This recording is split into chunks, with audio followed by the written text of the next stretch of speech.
건강 100세 시대는 이제 꿈이 아니라 현실입니다. 하지만 장수가 복이 되기 위해서는 무엇보다 건강하게 오래 사는 것이 훨씬 더 중요하겠죠. 황수경이 만난 사람, 오늘은 유방암 연구와 치료의 최고 권위자로 꼽히는 명의이면서 무엇보다 항상 환자들과 소통하면서 마음까지 치료해 주시는 분, 서울대학교 의과대학 국민건강지식센터 소장이신 노동영 박사님과 함께하겠습니다.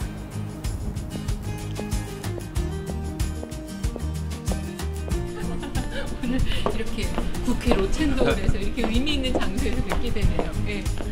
일종이 너무 하시는 분이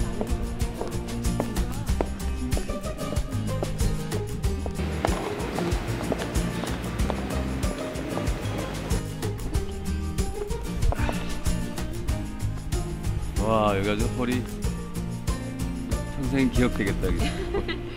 몇몇 뜻있는 단체 회원과 개인 회원 및 국민의 건강을 위협하는 매우 중대한 질병입니다.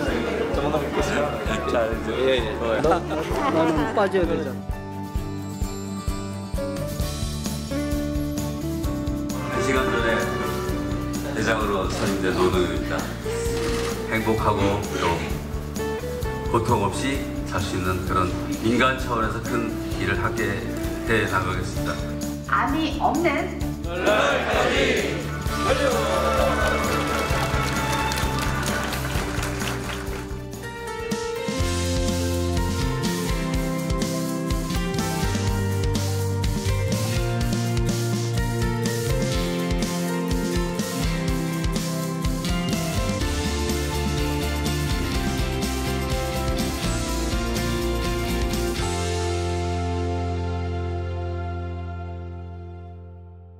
그 진료실 또 수술실에서의 그 모습뿐만이 아니라 워낙에 대외적인 활동도 많으시고 또 환우들을 위해서 모임도 많으시고 그래서 저희가 참 모시기가 쉽지 않았어요. 네. 시간 내주셔서 다시 한번 감사드리고요. 네. 늘 느끼는 거지만 그 어린 왕자, 동안으로도 참 유명하시잖아요. 네. 박사님께서. 그 질문도 많이 받으시죠. 어떻게 하면 이 좋은 피부와 이 젊음을 유지할 수 있는가에 대해서 궁금해 하시거든요. 네. 그 비법인데요. 네. 일단 매우 긍정적인 생각을 가지고 있고요. 그리고 항상 보람된 일을 하고 있고 저는 좋지 않은 일이 생겨도 네. 뒤로 돌아보지 않아요. 아, 그러세요? 네. 빨리 잊어버리려고 그러고 그래서 이 표정이 밝고 항상 긍정적으로 생각하면은 신체도 거기에 맞게 젊어지는 것 같아요. 선생님, 근데 의사 선생님도 되게 쉽지 않을 것 같은데, 그러니까 막 스트레스 받는 일 이런 걸 금방 잊으세요? 그렇죠. 딱 뒤로 하고. 네. 우리가 의사들이 하는 일도 네. 따지고 보면은 굉장히 신체적으로 굉장히 고되지만은 네. 그때 상당히 보람이 있죠. 물론 상당히 어려움이 닥치기도 하지만은 그래도 더 큰 보람으로 다 극복을 하죠. 진짜 그 박사님 하면은 정말 그 수식어구가 너무 많아서 저희가 뭐 일일이 다 소개하기에는 시간이 모자랄 정도로 그렇지만 이제 많은 분들께 인식되어 있는 것이 서울대학교 암병원 원장을 오래 이제 역임을 하셨고 지금은 이제 서울대학교 의과대학의 국민건강지식센터 소장으로 계시고 그 밖에도 뭐 너무 많아요. 부끄럽습니다. 근데 저는 이런 일들이 박사님 혼자 뭐 48시간을 하루로 갖고 계신 것도 아닌데 어떻게 진짜 가능할지.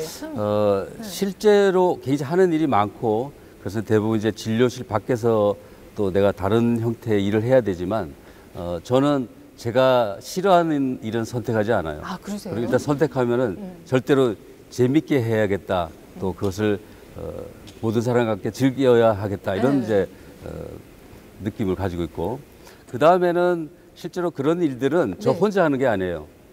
여러 사람이 같이 하기 때문에 그런 사람들이 또 많은 부분을 해결해주고 그래서 여러 가지 다양한 일을 할 수 있는 것 같아요. 어떻게 보면은 이렇게 일 하나하나 하시는 게 굉장히 철두철미하고 빈틈없어야 하는 그런 일이기 때문에 저는 박사님께서 조금 그러니까 어떻게 보면 예민하고 항상 긴장될 수 있는 그런 상황에 놓여 계실 거라 생각하는데 뵐 때마다 느끼는 거지만 너무 그 긍정의 에너지, 막 낙천적인 기운, 항상 웃고 계세요. 그러니까 그게 가능한 게 저는 뭐 스트레스 아까 안 받으려고 하신다고 하셨지만 좀 그 타고난 성격 같은 것도 조금 이렇게 낙천적인 쪽이신 거예요? 네, 맞습니다. 되게 궁금해하세요, 진짜. 실제로 긍정적인 마음이 갈려 있는 거고 네. 우리가 하는 일들은 뭐 들여다보기에 따라서 어떤 사람들은 막 피도 많이 부어야 되고 이렇게 그러니까. 하지만은 네. 사실은 그런 일 이면에는 훨씬 더 보람이 더 큰 거죠. 아, 그뿐만 아니라 다른 환자분들을 위해서 비즈니스 활동을 한다든지 네네. 뭐 핑크리본 캠페인을 한다든지 네. 이런 것들은 많은 사람들한테 기쁨을 주는 일이기 때문에 네. 실제로 자기가 좋은 부분만 보는 거죠. 자기가 좋은 면만 바라보고 그것을 다시 되새기고 또 그걸 끌어가면은 그렇게 힘들다고 생각은 안 됩니다. 네.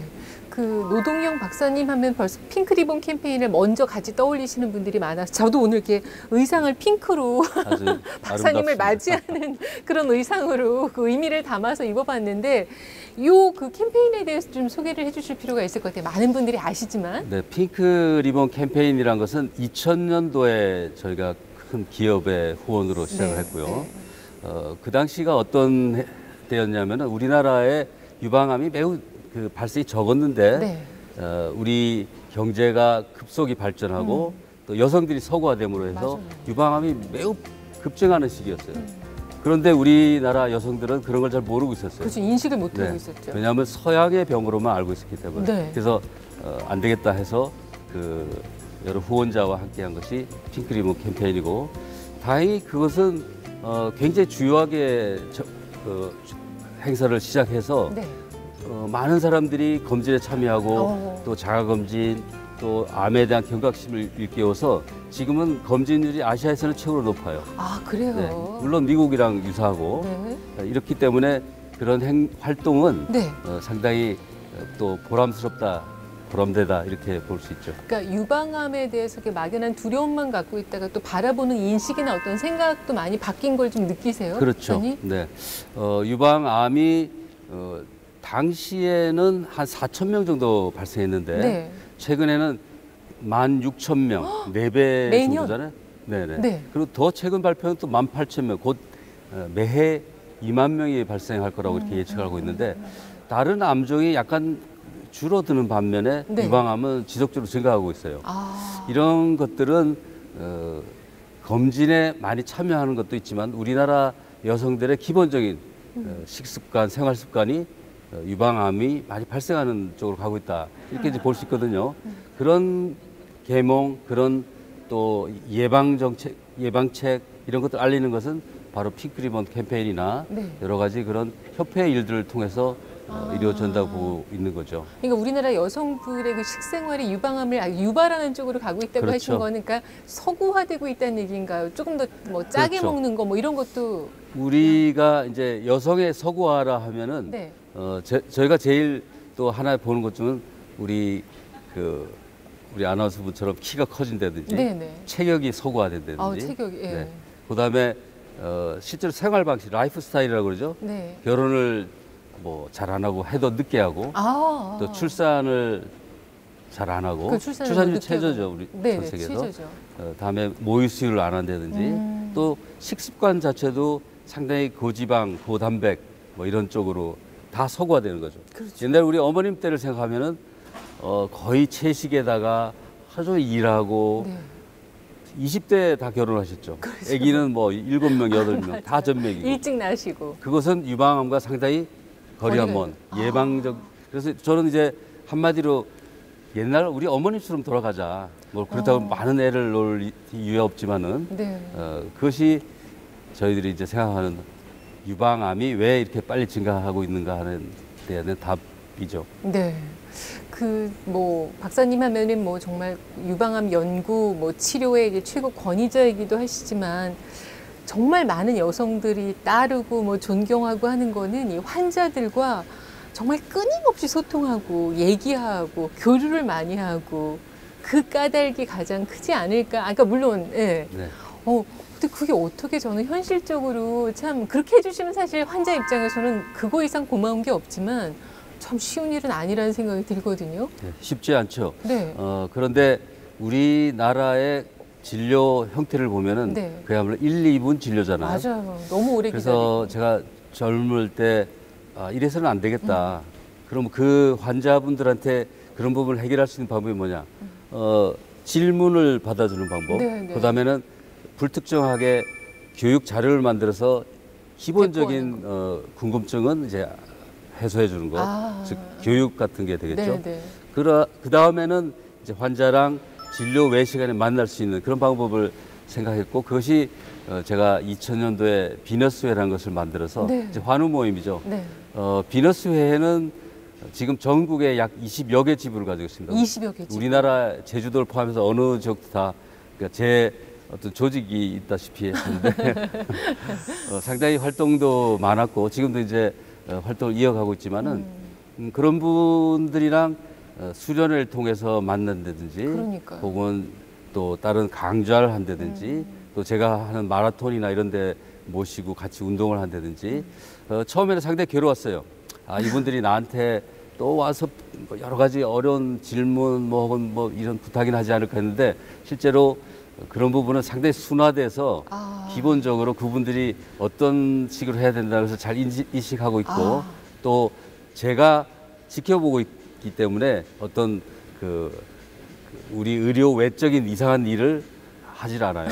그러니까 그런 것들이 상당히 긍정적이다 이렇게 볼 수가 있죠. 그러니까 어떻게 보면 2000년에 창립된 그 비너스회 구심점이시고 청일점이기도 하신데 그렇죠. 예, 정말 놀라운 게 16년이 넘었잖아요. 그렇죠. 근데 저도 사실 그 비너스회 홈페이지에 들어가 봤어요. 그랬더니 정말 16년 동안 박사님께서 매일매일 그 답변을 하신 그 글들이 올라와 있는데 저도 보면서 막 눈물이 왈칵하더라고요. 응. 아니, 그러니까 너무 감동이에요. 사실 궁금한 거 너무 많고. 근데 일일이 그 답변하는 게 사실은 굉장히 쉽지 않은. 제가 일일 그 텐데. 비너스에 대한 Q&A는 가끔 이런 식으로 얘기를 합니다. 제가 죽어서 네. 염라대왕이 너 땅에서 한 일 중에서 네가 하나 내세워봐라 하면은 난 그 일을 했다고 내세우고 싶어요. 일일이 답변해 주신 거. 왜냐하면은 너무나 쉽지 않은 일일 뿐만 아니라 지금 한 4만여 건이 넘었는데 그러니까요. 그건 아마 개인이 그런 Q&A를 받은 건수는 아마 기네스북에 올려도 되지 않을까 하는 그러니까요. 저의 나름대로 자부를 하고 있지만은 네. 어쨌든 그 부분은 제가 일어나서 제일 처음 하는 일 중에 하나예요. 그리고 그것은 이제 제가 일어나면 양치질 하듯이 네. 그냥 습관처럼 하고 보셔서 아시겠지만은 사실 답이 상당히 짧아요. 아주 짧게 하고. 질문이 워낙에 많으니까. 그리고 사실은 그걸 서치하면은 네. 질문의 유형이 비슷하기 때문에 다 되는데 처음에는 그래서 검색하시오 이렇게 하다가 네. 아, 검색하는 거는 옳지 않다. 왜냐하면 각 개인의 또 차별된 어떤 질문 또 요소가 들어있기 때문에 그래서 일일이 답을 하지만 대부분은 짧게 네네. 답을 하죠. 아니 그래서 굉장히 어떻게 보면 명쾌하게 답변을 해주시니까 바로 이제 그 홈페이지를 통해서 이제 해결책을 찾을 수 있어서 환우들한테 엄청나게 도움이 되겠다는 생각도 참 많이 네, 들고. 틀림없이 도움이 되죠. 네, 그렇죠. 그리고 뭐 그리고- 길게 답변하신 것도 많던데요. 근데 그 질문은 사실은 네. 지금은 전 세계 한국말을 쓰는 분들이 있는 데는 뭐 미국, 독일, 뭐 동남아 다 연결을 우리나라만 연결돼- 해당되는 게 아니라 네. 해외에 있는 해외 교포들도 이제 와서 또 거기 특히 의료 상황이 우리랑 다르기 때문에 네. 또 질문을 잘 할 수 없는 부분을 저한테 질문하고 또 심지어는 어떤 분들은 이제 한국에 와서 치료도 받고 그러는데 네. 사실 이제 그 네트워크가 상당히 넓다 이렇게 볼 수 있죠. 네. 아니 정말로 저는 박사님께 굉장히 감동받고 그게 감사한 일이기도 한 게 궁금한 게 되게 많은데 사실은 그게 뭐 어디서 검색해서 받는 답변에 대해서는 이 신뢰감이 그래도 약간 이게 정말 정답일까 하는 의문이 있는데 그래도 의사 선생님께서 박사님께 직접 답을 해주시면 크게 고민 안 하고 그대로 따를 수 있을 거라는 생각이 들거든요. 그렇죠. 그게 지금은 제가 어떤 의사보다도 내가 네. 남달리 할 수 있었다 하고 내세울 수 있는 일이고 사실 어떤 캠페인이나 이런 거는 많은 의사들이 어떻게 보면 할 수 있는 부분이지만은 이 일일이 답을 달아주는 거는 아마 누구 보고 하라고 그래도 하기 힘든 일이라고 생각합니다. 그러니까 이거 뭐 말씀 한 말씀 하실 때마다 정말 하루 일정이 얼마나 정말 빡빡하실까가 제가 막 그려지는데 그래서 저희가 그 노동용 박사님의 그 일상의 모습을 화면에 담아왔거든요. 함께 보시죠. 노동영 교수를 만나기 위해 아침 일찍 서울대학교 병원에 찾았다. 노동영 교수의 연구실이 있는 외과병동에 들어서자 복도에 걸려있는 포스터가 눈에 띈다. 유방암을 예방하기 위해 시작된 핑크리본 캠페인. 올해로 16년째 계속되고 있다. 2000년부터 핑크리본 캠페인을 이끌어온 노동영 교수. 매일 아침 노동영 교수의 손은 수술실이 아닌 컴퓨터 앞에서 분주해진다. 유방암 환우들의 모임 비너스웨 홈페이지에 올라온 질문에 직접 답변을 달아야 하기 때문. 질문이 어떤 때는 한 8개씩 오고 오늘은 보면은 3개. 굉장히 이제 질문도 아주 뭐랄까 디테일하다 그러나 굉장히 세부적이고 전문적인 질문이 많고. 예. 온라인에서의 질문과 답변은 15년간 계속해온 그의 오랜 습관이자 전 세계 환우들과 소통하는 중요한 일과다. 평범한 질문들에 대한 답은 이제 4만여 건이 왔다 갔다 하면서 많이 해결이 됐기 때문에 그보다는 좀 더 복잡하고 그래서 아주 전문적이면서도 그 진료의 어떤 특성상 제가 답을 하는 것이 어떤 판단에 혼란을 줄 것 같으면은 그냥 선생님께 좀 더 적극적으로 상의하라고 이렇게 얘기를 하죠. 최고의 치료는 환자를 향한 따뜻한 관심으로부터 시작된다고 노동영 교수는 믿는다. 실제로 제가 아픈 사람의 이면을 또 들여다보는 그 계기가 되죠. 왜냐하면 실제로 마음 깊은 곳에 있는 부분을 글로 쓸 수가 있기 때문에 또 어떤 경우에는 제가 그야말로 의사가 아닌 어떤 그 같은 인간으로서 이렇게 답을 달아야 되는 경우도 있고. 오늘 아침에는 노동영 교수가 직접 집도하는 유방암 수술이 예정돼 있다.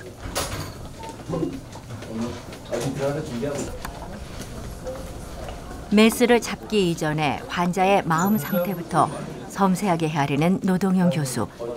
환자를 위한 그의 배려는 수술장에 들어가기 전부터 시작된다. 환자가 들어오기 30분 전부터 수술장을 지키는 것은 물론이고 환자의 긴장을 풀어주기 위해 클래식 음악을 틀어놓는 것도 오래된 인술 중의 하나다. 자주 문 있죠. 얼싸. 걸어오기가 흑해서. 쌍둥이. 지역마다. 수술 전 소소한 대화를 나누거나 마취제를 투약할 때 환자의 손을 잡아주는 것도 환자가 가질 두려움을 조금이나마 덜어주고 싶은 노동영 교수의 마음이다.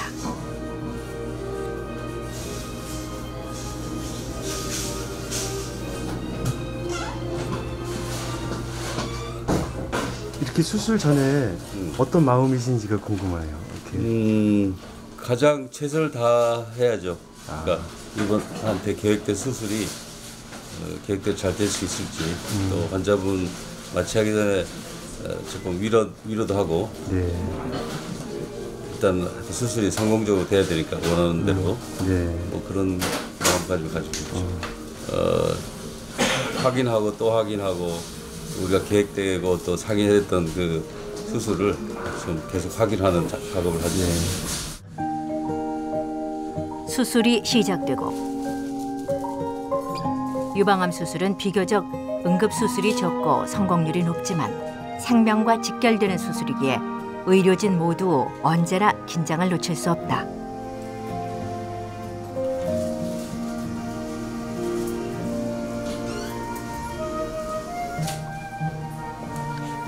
어떻게 잘 끝나셨습니까? 네, 아주 잘 끝났어요. 부분적으로 이렇게 이쁘게. 노동영 교수는 말한다. 의학의 본질은 질병이 아니라 인간을 치료하는 것이라고.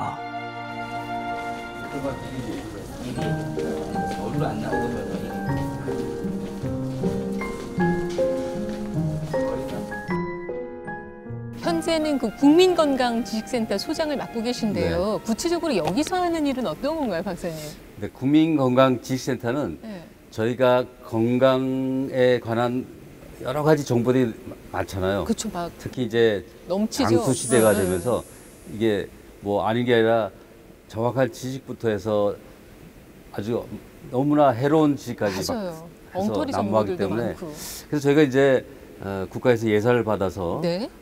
좀 근거가 있는 네. 정확한 지식들을 국민들에게 좀 제공해야겠다. 그래서 아주 대대적인 작업을 해서 네. 이 근거 중심의 건강 지식을 모으고 네. 또 한편 우리가 이제 건강을 지키는 방법은 네. 우리가 무슨 약을 먹고 예방 주사를 맞고 이런 것도 있지만 우리가 생활 습관 네. 또 자기 어떤 그 건강 관리 네.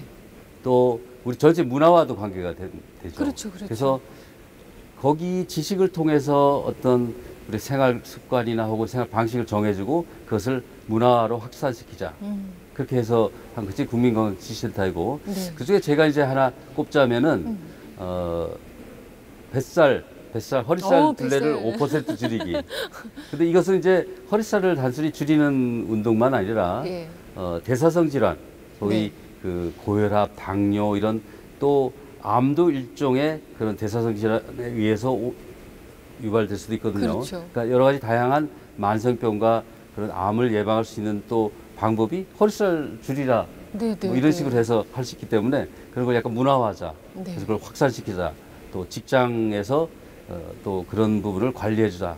이런 이제 활동을 한 것이 이제 국민건강지식센터이고 지금은 제 바람은 그뿐만 아니라 여러 가지 장애인 신체가 불편한 사람들이 운동할 수 있는 방법을 가르치는다든지 여러 가지 또 건강 문화 담배를 피우면 폐암에 걸린다 이렇게 얘기할 게 아니라 그렇죠. 우리가 전체적인 우리 문화 자체를 담배를 안 생활 습관 피우는 자체를. 안 피우는 환경을 조성해 주면 되는 것이고 네. 또 자꾸 운동을 하지 말고 습관처럼 만들어 주는 것이 좋겠다. 그래서 네. 이제 그런 운동을 하고자 하고 있어요. 박사님께 드리기엔 너무 단순한 질문이어서 죄송하긴 하지만 뱃살 빼기에 허리살 빼기에 가장 효과적인 거는 뭔가요? 아, 그것은 이제 저희가 이제 일상적으로야 뭐 걷기 식사를 좀 줄이고 걷게 하자 이러는데 사실 저희가 이제 한 것은 상당히 과학적으로 그 개인의 환경을 분석하고 식습관, 네. 또 하루에 얼마나 칼로리를 먹는지 또 하루에 운동량은 얼마인지 이런 다 분석하고 또 이제 이 사람이 대사성 질환의 고위험군인가를 가려내서 네.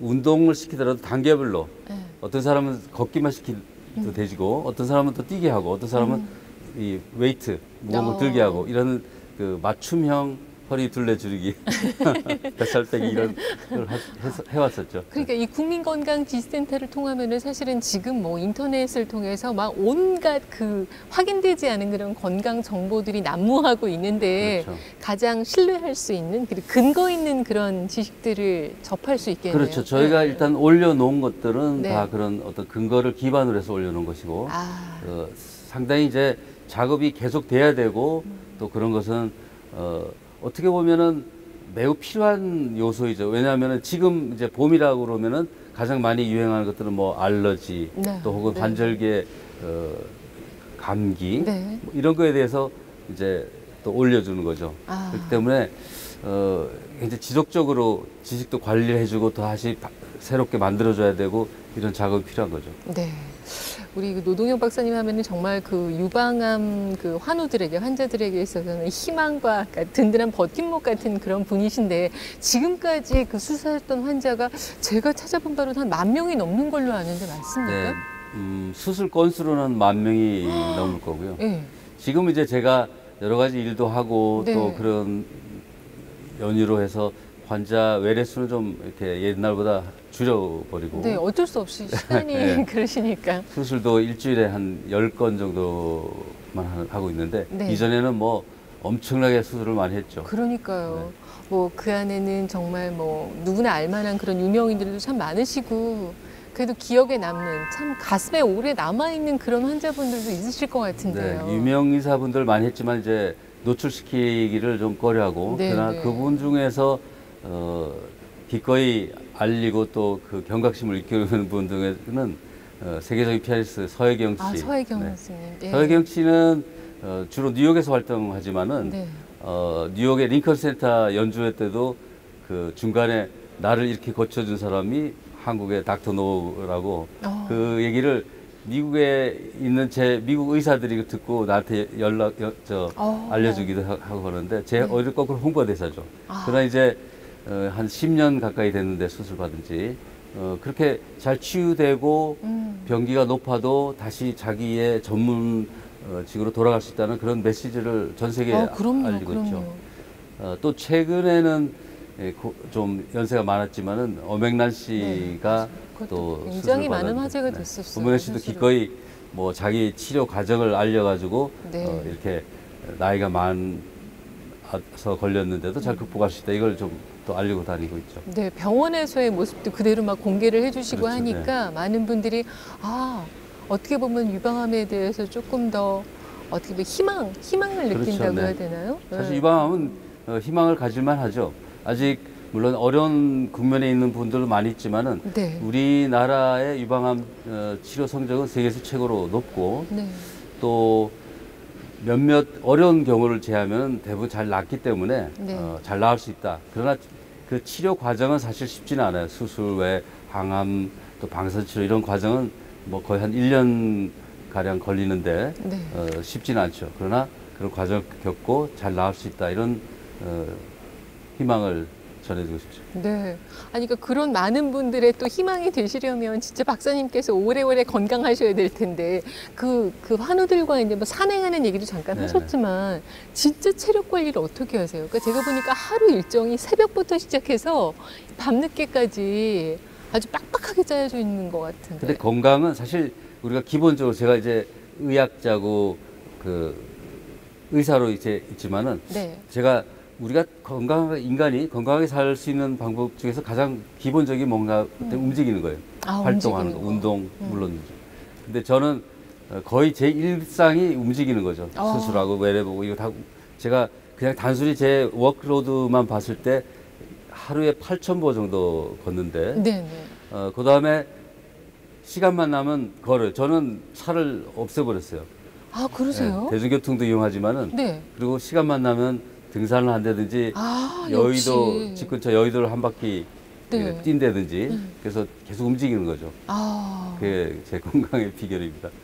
움직이시고 또 보니까 이렇게 젊게 또 어리다는 표현이 적절할지 모르겠지만 이렇게 사실 수 있는 게 음악도 참 좋아하시고 이런 오케스트라 지도 교수도 맡고 계시더라고요. 네, 제가 의과대 학생 때 프렌치 호혼이라는 악기를 어려운 악기인데 10년간 연주했죠. 그리고 이제 제가 학생 때 연주하면서 나는 교수가 돼서 오케스트라 음악부 지도 교수가 되겠다. 그런 꿈을 가졌어요. 그래서 오케스트라를 지도 교수가 됐는데 사실은 그 학생 때 음악 활동이나 이런 입문 활동은 매우 중요해요. 그렇죠. 그래서 우리 오케스트라 출신들은 그래도 이 아픈 사람들을 잘 들여다볼 줄 알고 그 사람들 얘기를 들을 줄 알고 난 이렇게 얘기하고 싶은데 어쨌든 그 오케스트라 활동은 제가 의사가 되고 의사를 감성적으로 하고 느끼고 하는 데는 상당히 그 음악을 좋아한다는 부분이 매우 도움이 된 것 같아요. 네. 프렌치 호은 얘기를 미리 알았으면 저희가 한 곡 좀 청해 볼 거. 그렇죠. 이제 연주하기에는 이제 너무 오래돼가지고. 요즘에 그럼 연주를 하시는 건 아니고 지도죠. 그러니까 학생들을 지도하는 거죠. 학생들 지도를 해서 근데 학생들 지도하는 것 자체도 굉장히 재밌어요. 그러니까요. 학생들이 이렇게 80명 이상의 학생들이 모여서 오케스트라 하는 것은 상당히 교수로도 뿌듯하고 그 연주하는 걸 지켜보면 정말로 저 학생들이 훌륭한 의사가 되겠구나 하는 느낌을 가지죠.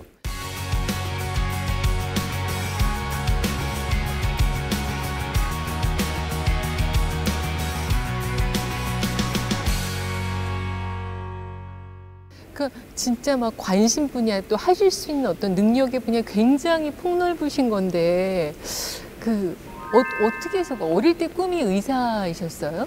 어떻게 의사가 어릴 되셨어요? 때 꿈이 의사였죠. 왜냐하면은 저희 아버님도 이비인후과 의사였는데 제가 울산에서 태어났는데 어릴 때 시골에 아버지 따라서 시골에 가면은 밤새 그 의사가 왔다고 해서 동네 사람들 다 몰려들었어요. 아, 그때 그 광경을 보고 네. 아 나도 의사가 돼서 저런 도움을 줄 수 있겠구나 하는 생각을 많이 자연스럽게 했죠. 네. 그리고 그때부터 의사를 해야 되겠다는 생각을 저버린 적이 없었어요. 아, 근데 그 가운데서 또 특히 어렵다는 외과, 특히 유방암 분야를 택하셨던 거는 뭐 특별한 까닭이 있으세요? 외과 의사는 사실 의사 중에 의사죠.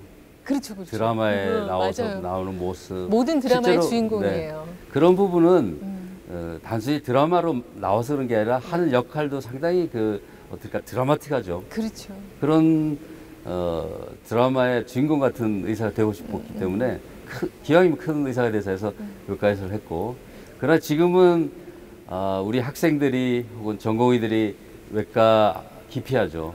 그렇죠. 힘들다. 또 혹은 그 대가를 제대로 받고 있지 못하다 혹은 이러지만은 사실은 네. 그거와 상관없이 외과 의사는 매우 중요한 일을 하고 있죠. 그래서 그거는 뭐 다시 또 그 가치를 찾을 일이라고 생각이 되고요. 네. 제가 유방암을 선택한 것은 사실은 굉장히 제가 유방암을 전공해야 되겠다 할 때는 유방암이 매우 드문 시절이었어요. 아, 우리나라에서는 위암, 간암 뭐 이렇게 주암이었고, 네. 그래서 드문 암을 하겠다고 생각하는 것은 상당히 이제 망설임이 많았지만은 지금 생각할 때는 반드시 우리나라에도 유방암, 서양의 대장암이 많아질 거다. 네. 근데 그것이 아주 주요하게 맞았죠.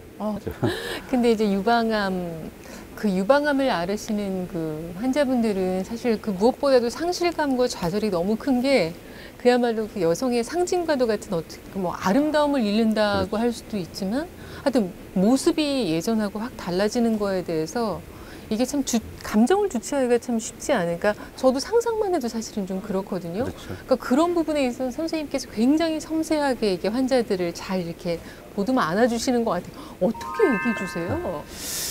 실제로 매우 충격적인 일이죠. 그렇죠, 그렇죠. 그래서 이제 수술장에서는 사실 우리가 수술을 받는다는 것은 우리 사람이 인위적으로 사람에 가할 수 있는 가장 어떻게 보면 가혹한 어떤 상황을 만드는 거 아니에요? 그러니까 그 공포, 네. 두려움, 특히 이제 여성분들이 겪는 공포는 뭐 좀 더 클 수 있다 이렇게 볼 수 있는데, 술장에서 그래서 제가 먼저 들어가서 기다리고 있죠, 되게. 네. 그다음에 음악을 틀어놓는다든지. 그래서 저는 제가 환자 곁에 가기 전까지 저 마취를 걸지 말라고 그러죠. 그리고 또 수술이란 상황은 환자들한테 수치심, 또 어떻게 보면 우리가 알게 모르게 인권이 많이 이렇게 훼손될 수 있는 부분이기 때문에 저는 항상 그런 부분에서 이 수술방에 있는 무영등 네. 굉장히 무섭거든요. 맞아요. 확 켜지고 하는 것들이. 근데 그것도 절대로 마취되기 전에 켜지 마라. 또 여러 가지 주위의 상황을 그렇게 작은 부분까지 다 신경을 막 작은 부분이 하나 사실은 굉장히 상당히 배려가 되고 큰 부분이죠. 왜냐하면 그런 아주 극한 상황으로 가는 상황이라 볼 수 있어요. 공포심이 들더라고요. 공포심, 수치심, 또 여러 가지 절박함. 그렇기 때문에 이제 손을 잡아준다든지 농담을 건다든지 그분이 좋아하는 음악을 틀어준다든지 뭐 이런 식으로 해서 해결하고 있지만은 사실 그 감당하기가 매우 어려운 부분이죠. 뭐 최대한 위로를 해주고 있다 이렇게 생각을 하고 있습니다. 네. 그래서 만약에 그거 어떤 그 달라진 외모로 인해서 상처받는 분들께는 어떤 얘기를 해주세요? 우리가 수술로 인해서 외형도 변하지만 그분들은 사실 외형도 중요하지만은 어떤 생명에 대한 부분이 더 절박하고 네. 또 외모는 저는 뭐 이 불교에 나오는 얘기처럼 그 크게 중요하지 않다. 네. 그거는 뭐 얼마든지 극복할 수 있다 이렇게 설명해주고 있죠. 그 박사님께서 그 진료를 해주시고 또 치료해주시고 수술해주시는 모습을 통해서 이제 많은 분들이 정말 이렇게 마음으로 위로를 받고 그리고 박사님과 대화하는 걸로 절반의 치료가 된다고 치유가 된다고 말씀하시는 분들이 참 많으세요. 그래서 진짜 뭐 실제 연구 또 치료의 최고 권위자이기도 하시지만 이 시대의 진정한 명의다라고 말씀을 많이 이제 하시는데 박사님께서 생각하시는 명의란 어떤 걸까? 그러니까 사실 명의란 말이 이제 조금 불편하게 들리기도 하지만은 네. 기본적으로 명의가 되려면은 실력이 있어야겠죠. 실력이 인정받아야 되고 또 꾸준히 새로운 의술에 대해서 적응을 하고 네. 그러나 그보다 더 중요한 것은 환자를 단순히 아픈 사람으로 들여다보는 것이 아니라 어떤 인격 치료 또 환자는 물론 우린 다 환자가 될 수 있잖아요. 환자가 되면은 일단 병에만 매이는 게 아니라 온 신체, 정신 다 네. 거기에 사로잡히고 심지어는 그게 더 심화되면은 가족, 주위에 있는 친구 이런 부분까지 다 망가지는 아주 치명적인 일이 될 수 있기 때문에 네. 그 명의가 되려면은 그런 부분까지 들여다볼 수 있어야 된다 이렇게 생각을 하고요. 그래서 사실은 지금 어떤 치료는 이전에는 그 사람을 살리는 것이 목적이었다면 지금은 그 사람이 가질 수 있는 모든 어떤 장애 혹은 환경, 사회적인 부분 이것까지 다 보살피도록 애를 쓰고 있죠. 네. 그런 것을 충분히 잘할 수 있는 사람이 명의다. 저는 이렇게 생각하고 싶어요. 네. 사실은 너무 이제 상식적인 질문이고 가장 많이 받으실 질문이었을 것 같아서 저희가 대본상으로는 뺐는데 네. 그래도 이제 사실은 암하면 두려움이 많이 있으니까 유방암을 예방할 수 있는 그런 방법? 그것만 간략하게 좀 소개를 해주신다면요. 아무리 강조해도 지나치지 않겠지만. 네, 유방암을 예방하는 것은 여성이 지나치게 서구화되는 것을 막는 것이 기본적입니다. 아. 생활 습관, 라이프 스타일이라고 그러잖아요. 네, 네. 라이프 스타일을 옛날 어머님처럼 아. 식습관을 지나치게 막 고기 위주 이렇게 고기 먹지 위주나 말고. 혹은 고칼로리의 음식을 먹어서 살을 찌는다든지 네, 그러면 안 되고 네. 그다음에는 자녀를 가져야 되고 네. 수유를 해야 되고 아, 모유 수유도 꼭 네, 해야 그거는 되고요. 너무나 하나님이 우리한테 내려준 그 어떤 생활 의무죠. 아. 그거를 지켜야 되고 네. 그다음에 우리가 굉장히 중요하게 과학적으로 최근에 우리가 밝혀지고 강조하는 것은 운동입니다. 운동. 아, 150분 일주일에 일주일에 30분씩 주 5일이라고 생각하면 되겠죠. 네. 그것을 최근에는 몰아서 하루에 150분씩 운동을 해야 되고 그것을 땀이 나는 정도로 규칙적인 운동을 하는 것은 예방 효과가 30% 이상 된다고 그러죠. 네. 그리고 물론 술, 담배 금해야 되고 그런 것이 지금 제가 예방책으로 제시할 수 있는 거죠. 네. 아, 이거 우리 보통 이제 병원에 가시는 분들이 대부분 그런 말씀 참 많이 하시거든요. 그러니까 박사님 한마디 한마디에 그야말로 뭐 이런 표현이 적당할지 모르겠어요. 천당과 지옥을 오간다. 그렇죠. 어떤 때는 정말 마음이 너무 가볍고 막 날아갈 듯이 좋아졌다가 정말 그 대답도 제대로 안 해주시고 예를 들어 냉정하게 이렇게 한마디 해주시면 사실은 이게 내가 뭔가 잘못된가 하는 그 두려움에 휩싸이게 되고 그래서 아마 오늘 또 박사님께서 하시는 한 말씀 한 말씀이 아마 시청자들께는 너무나 천금 같은 그런 얘기가 될 것 같은데 지금 그러니까 유방암을 앓고 계시는 분들도 있으실 거고 또 그들을 같이 치료 또 옆에서 정말 보살펴 주시는 우리 가족분들도 있으실 거고 그리고 이제 암에 대해서 막연하게 두려움을 갖고 계시는 시청자분들도 있으실 것 같아요. 그러니까 그분들을 위해서 박사님께서 꼭 해주고 싶은 그런 네. 얘기가 있으시면 좀 부탁드릴게요. 유방암뿐만 아니라 암은 네. 이제 우리 사람이 우리나라 사람 같으면 3명 중에 1명이 아. 암에 걸린다 이렇게 네. 보고 있거든요. 그러니까 누구나 걸릴 수 있는 암이죠. 그렇죠, 그렇죠. 그러니까 그러기 위해서는 저는 이렇게 얘기합니다. 오케이 그렇다면은 암을 가장 늦게 걸리고 또 낫는 암에 걸리는 게 좋겠죠. 자 그러려면은 네. 어떻게 해야 되냐? 그것은 우리가 일반적인 암 예방 수칙들이 있죠. 그 이제 식습관, 생활습관, 네. 운동, 술, 담배를 피하는 거. 피한다 이런 것들이 되겠고 그러나 제가 이제 기왕 암에 만일 걸린다면은 네. 저는 암도 우리가 사는 여러 가지 뭐 감기나 당뇨 이런 것처럼 한 부분이지 네. 그것이 전체가 돼서는 안 된다고 봐요. 왜냐하면 암에 걸려서 그 사람이 여러 가지 불안 혹은 정신적인 충격을 해서 완전히 망가지는 사람들이 적지 않은데 네. 그런 것은 제가 이렇게 얘기합니다. 당신의 삶의 목표가 암에 안 걸리는 것은 아니지 않냐. 암이 새로 생기는 것은 아니지 않냐. 당신이 사는 이유는 그 암과는 별개로 있다. 이런 얘기를 합니다. 제가 이제 질문 중에서 선생님 제가 뭐 현미밥을 먹으면 안 된다는데 어떻게 할까요? 제가 오늘 직장에서 맥주를 뭐 회식을 어쩌다가 해야 되는데, 예. 안 먹어야 되는데 한 컵을 마셨어요. 그런 불안감이나 네. 그 일반적 생활을 못 하는데 저는 이렇게 대답하죠. 맥주 내일은 다음번에 회식할 때는 3잔씩 마시라. 그리고 우리가 사는 이유가 어쩌다 그 맥주도 마시고 또 즐겁게 먹고 즐기려고 하는 것이 삶의 목표지 유방암을 막으려고 사는 것은 아니다 이렇게 하는데 사실은 그렇게 먹는 그 음식이라는 것은 아무 영향이 없어요. 상습적이거나 혹은 뭐 그렇게 먹는 과음을 것이 하거나. 문제지. 그래서 요약하면은 네. 그런 치명적인 암에 걸렸다 해서 네. 그것이 전부가 돼서는 안 된다. 그리고 그것은 의사 또 주위 사회 모든 시스템이 널 도우려고 있고 하는 것이지 절대로 암에 정복 당하면 안 된다 이렇게.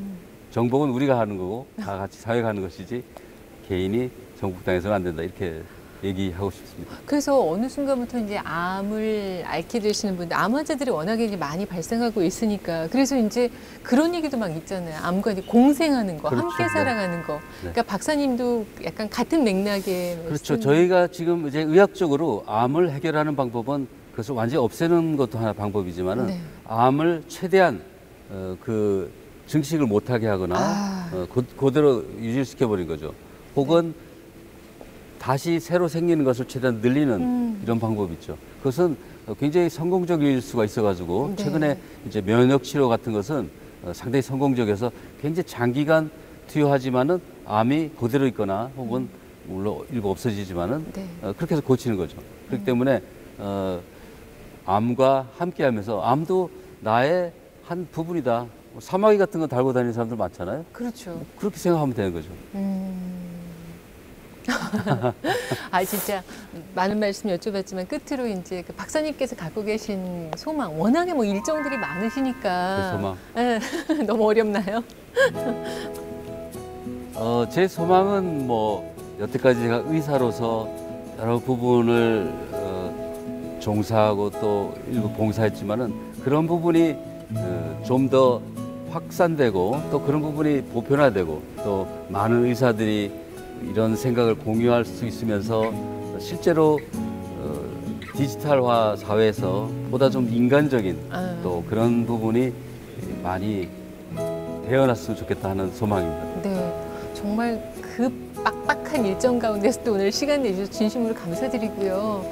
어쨌든 지금까지 늘 해오셨던 것처럼 앞으로도 더더욱 정말 환자들의 마음 보듬어 주시고 마음까지 치료해 주시는 그 온기와 희망을 더 많이 전해 주셨으면 좋겠어요, 박사님. 네, 꼭 그렇게 하겠습니다. 네, 더 빛나는 활동 저희가 항상 응원하겠습니다.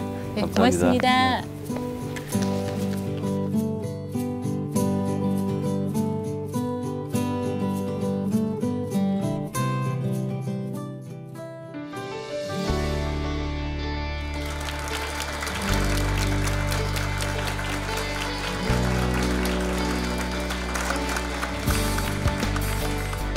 다시 한번 이 자리에 참석했을 때 기분 여러분 저희 열심히 하겠습니다. 그리고 또 많은 관심과 성원을 부탁드립니다.